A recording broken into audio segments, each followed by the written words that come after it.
Well, yes, hello there guys, my name is Shawn Sanbrooke and welcome to the Theme Park Worldwide YouTube channel. Yes, we are here at Disneyland where we're going to be looking at the brand new additions for Swing into Spring. We're also going to be looking at some of the refurbishments going on around the park. My name's Shawn Sanbrooke, this is Theme Park Worldwide, the show, and that means it's time to cue that magic.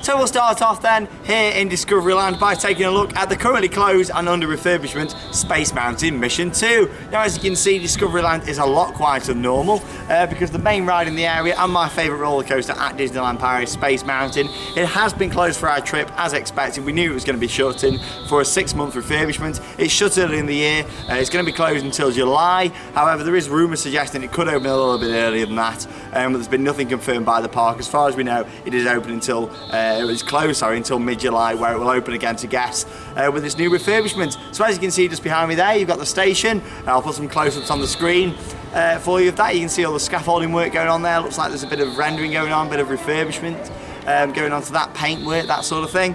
Around the front of the ride, you can see the famous Disney green fence has gone up around the ride, and what you can see is happening there is they're redoing all the theming and also the Nautilus as well, which is out the front there, which you can normally climb underneath and go underneath the lake out the front of Space Mountain.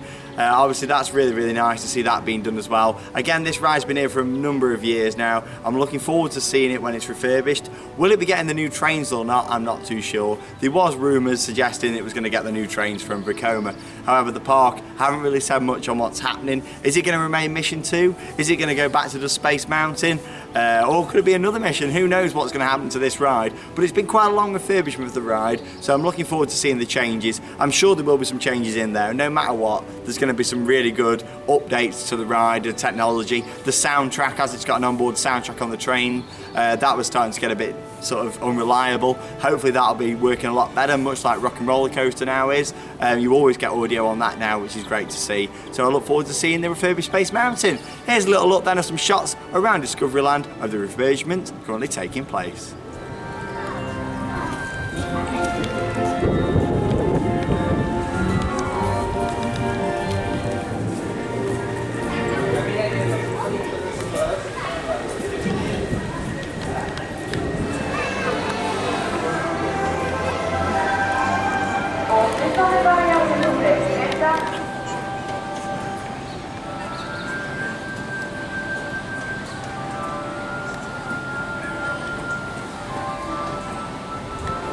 So as you can see just behind me then in our final look round Discoveryland, you can see Video Polis. Now Video Polis really is covered up.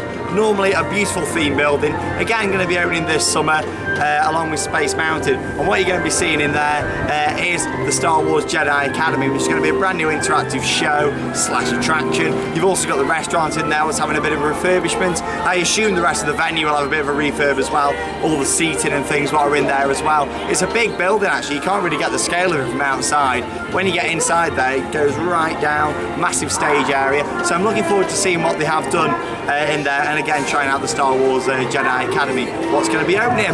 In there you've had past shows before. They've used that at Christmas for shows like the Jingle Bell Boys, and back in the day you used to have massive stage shows in there like the Lion King as well.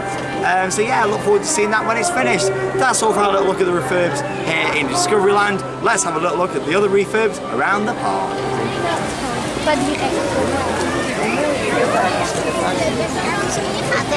So it's great to see so many great refurbishments going on around Disneyland Park.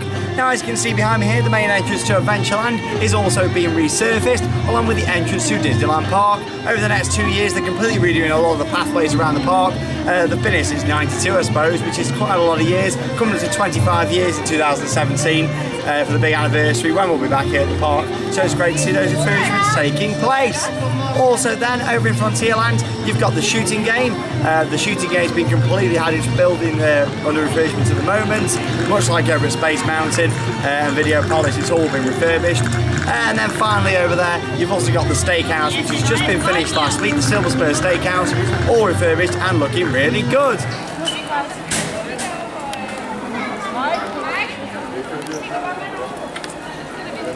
Les passagers supérieurs devront avancer à distance vers la façade principale et de se préparer à débarquer. Vous pouvez emprunter les escaliers situés à bâbord du bateau. So great to see so many refurbishments going on across Disneyland Park. Now I'm going to talk to you about the event that we've come to for the first time this year, which is Spring into Spring. Now Disneyland Park has many different events throughout the year, Christmas being my favourite, Halloween, summertime, and of course this spring event, which is new a couple of years ago. They've had loads of new entertainment, which I'll show you a little bit of in this week's show. So let's start off with the new theme and what goes up around the park. As you can see here, we're on Town Square on Main Street, USA. You've got new flower beds, all this beautiful topiary around the park, which is great. You've got it here and just outside the castle on Central Plaza as well. You've got 3 brand new shows. You've got Welcome to Spring, which takes place on the castle stage. I'll show you some footage of that on the screen just next to me there. There we go, you can just see some footage of that, and there'll be some at the end of this clip as well with the audio for you to see. And that's a really good show, lasts about 15 minutes on the central stage there. And as you can see, they've got about 20 actors in that, really good costumes as well, which is great to see.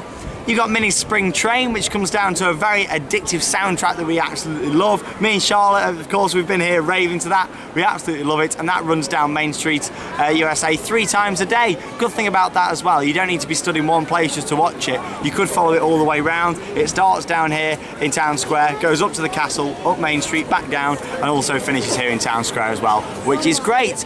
Finally then, you've got Goofy's Garden Party, another great show that happens on Central Plaza, probably the biggest of all the shows.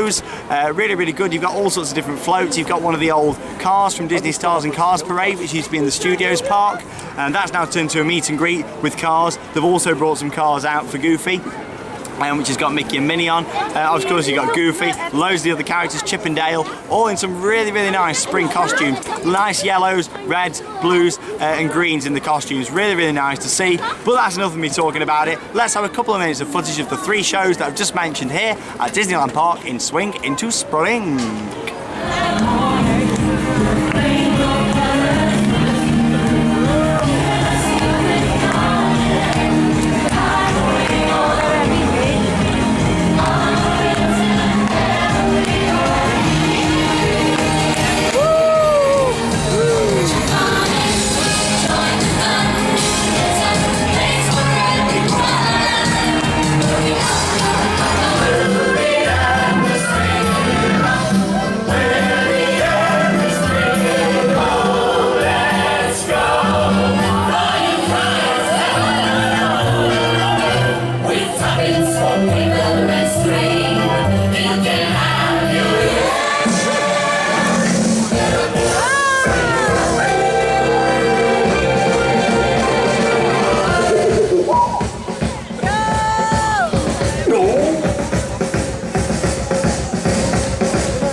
As if by Disney magic, we're now back here at the world of theme parks. But yes, I hope you enjoyed the first part of the show, looking at the Swing into Spring event and the refurbishments going on around Disneyland Park. We've got a part 1 and a part 2 vlog, which will be on later on this week, towards the weekend, from Disneyland. Me and Charlotte had an amazing time. Obviously, it was Charlotte's first time at the parks at Disneyland Paris, so it's really good watch. So make sure you do check it out when it's on later this week. Like I say, it should be on towards the weekend, that one for you.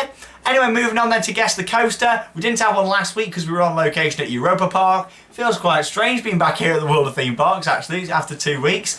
But yeah, let's have one then and see what it was. It was, of course, Green Scream at Adventure Island. Ooh, it was a family coaster. It gave it away by the announcement in it. I did say it was a family coaster, not a thrill coaster, and there you go.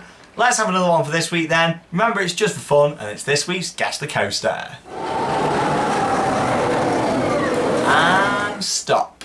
There we go. If you know what it is, all you need to do is comment below and let's see who gets it right this week. Remember, it's just for fun, and we'll have a little look at next week's Guess the Coaster in next week's show.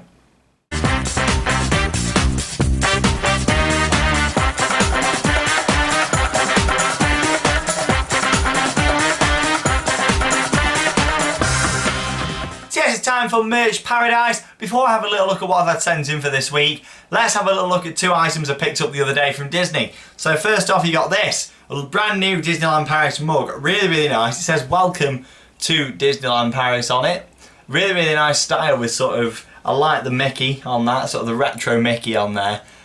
Which is nice, and it's got like a map of the world in the background. I thought that's quite appropriate, so I got that one. And also a nice themed mug for the Walt Disney Studios park. Look at that, again, it's nice embossed mug, it sticks out, 3D as I call it, and that handle's what sold it for me. Look at that, like the film reel. Really nice two mugs that I got from Disney for the world of theme parks. In Merch Paradise next week, I'll show you a few more little bits what I got from Europa Park as well. Because you remember last time, last week in Merch Paradise, I was sat in a bar drinking a cocktail at the Spirit of St. Louis. And so there we go. Let's have a little look then at what I've sent in this week. You've got Marky Smith with the model of Rita. Really, really good, loving that. Even better with a large selection of theme park maps. That's a great collection there. Nearly as big as the world of theme parks. Thanks for that. And finally, Robert Holt with a Smiler t-shirt and collection of mugs. If you do have any merchandise and want it to be on the show, all you need to do is tweet it in at ThemeParkWW on Twitter, or send it in on a private message on the Theme Park Worldwide Facebook page. Questions, questions, questions everywhere. So yes, it's time for Ask Me Anything, and if you don't know how it works by now, or if you're a new subscriber here on the channel, first of all, hello and welcome to Theme Park Worldwide, and also, this is how this section works. Basically, each week I read out 4 questions in Ask Me Anything that you guys, the viewers, have sent in to us on Twitter and Facebook. Let's have 4 more questions then for this week. First off is some Super Crazy Charlie 123, I'm liking that, who's asked, if I could re-theme any ride at Alton Towers, what would it be and what do you theme it to? It would be Charlie and the Chocolate Factory, and I would turn it into a bit like Arthur at Europa Park. So keep the boat ride going around the bottom, re-theme it to like Cloud Cookie Land with all the toadstools, that sort of thing, all the vines, and then have a Mack coaster running around the top of it as well, making it interactive. That's what I'd like to put in there. I loved Arthur. If you've not seen Arthur, it's in last week's show. Make sure you check it out. Really, really good on location there from Europa Park. Ben Smart, what's your favourite roller coaster in Florida? It's a tough one. I really did like Cumber. Cumber was great, and I really liked She-Cra. She-Cra was amazing. So it's going to have to be She-Cra. Yeah, there we go. It's just on the spot, these questions. I don't really look at it before. I let the camera rolling and then think of them. But yeah, it's going to be She-Cra. B&M dive coaster. I love it. And we've got an on and off ride video on the channel to check out if you've not seen them. Jack Carter, if you could add any type of ride to every theme park in the UK, what would it be and why? It would be a Mack Mega Coaster, like Blue Fire, like Helix. Every park should have one. They're amazing. Family / thrill coasters, they're a bit of both. So yeah, definitely that. Finally, Dan Bannon, after our recent trip to Europa Park last week, what was your favourite resort hotel there and why? It's going to be the Balrock. It's the newest hotel they've got there, New England themed, 4-star superior, like all the other hotels at Europa, all 5. But yeah, it's going to be the Balrock. I loved it. The hotel resort vlog has just gone online the other day as well, so make sure you check that out, where we actually go to all the different hotels at Europa Park. It's a bit different. It doesn't involve the rides. It literally is hotels. It's 50 minutes of hotels, you know, all that sort of thing, all the different bars, restaurants. Really worth checking out if you do want to plan a trip to Europa Park. That's all for Ask Me Anything this week. If you've got any, tweet them in at ThemeParkWW or private message them on the Theme Park Worldwide Facebook page. So yes, it's time for the final section of Theme Park Worldwide, the show. It's Interact With Me. Let's have a look at what I've had sent in then this week. Matthew Armstrong with a Rage on Ride photo from Adventure Island. Gearslide Eurofighter, really, really good. Really enjoy it. It's one of my favourites in the country, actually. Straight to the point, snippy, fast. Good couple of versions on that as well. Really, really worth checking out. And then also a big happy birthday to Jake. Thanks for watching the show. Lawrence has got a Mumbo Jumbo on ride photo. Mumbo Jumbo, again, it's a great ride, really, really good. And Toby Waters, a big happy birthday to you for watching Theme Park Worldwide, the show, as well. That's all then for this week's episode of the show. We've got a busy few weeks coming up on the channel. Next week, we're going to be having a look at Skyforce at Blackpool Pleasure Beach. We're going to be taking a look at that, and there'll also be a vlog from there on its opening day on the 25th. That's next Monday coming up. The weekend after, we're going to be up Yorkshire, up north, where we're going to be checking out the York Dungeon, Flamingo Land and Lightwater Valley. There'll also be vlogs from both of those parks as well. And then coming up in just a couple of weeks after that, we're going to be back at Liseberg Amusement Park in Sweden. It's home to Helix, the Mega Coaster. It's home to Belva. There's already a vlog from last year, but we'll be doing a brand new vlog with Dean and Lee as well. If you've not checked out the Europa Park vlogs, there is 4 online. You've got the Hotel Resort vlog, which is literally just looking around the hotels. Mainly watch that if you want to stay there at some point, or if you just want some laughs. There is some very funny moments in there. If you thought the fountain was bad in last week's episode, then you'll like that there as well in that vlog. And then we've got parts 1, 2 and 3 of the vlog, which are all online now. Check them out, they're absolutely great, from my favourite theme park, Europa Park.